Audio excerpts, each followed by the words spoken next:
Thiruvananthapuram പരുത്തിപ്പാറയിലെ cotton and more കടയിലെ രഹസ്യ ക്യാമറയെ പോലും നാണിപ്പിച്ചുകൊണ്ട് നടന്ന മോഷണ ദൃശ്യങ്ങളാണിത്.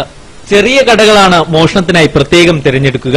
5ഓളം വരുന്ന തമിഴ് സംസാരിക്കുന്ന മാന്യ മഹിളകൾ കടയിലേക്ക് കയറുന്നതോടെ തുണികളും ഇങ്ങനെ അപ്രത്യക്ഷമായി തുടങ്ങും.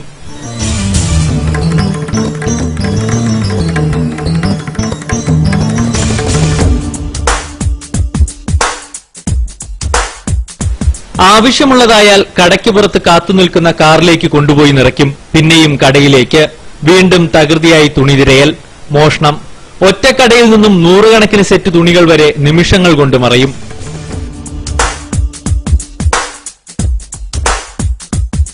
കഴിഞ്ഞ 3 മാസത്തിനിടെ തിരുവനന്തപുരം നഗരത്തിലെ 10ഓളം കടകൾ ഇവർ ഇങ്ങനെ വൃത്തിയാക്കി കഴിഞ്ഞു. പക്ഷേ ഇതുവരെ ആരും പിടിക്കപ്പെട്ടിട്ടില്ല. എല്ലാം സുതാര്യമായ നാട്ടിൽ മോഷ്ടിച്ചവരെ അറിയാം, മോഷ്ടിക്കുന്ന രീതിയും അറിയാം. പക്ഷെ ഇതുവരെ ആരും പിടിക്കപ്പെട്ടിട്ടില്ലെന്ന് മാത്രം.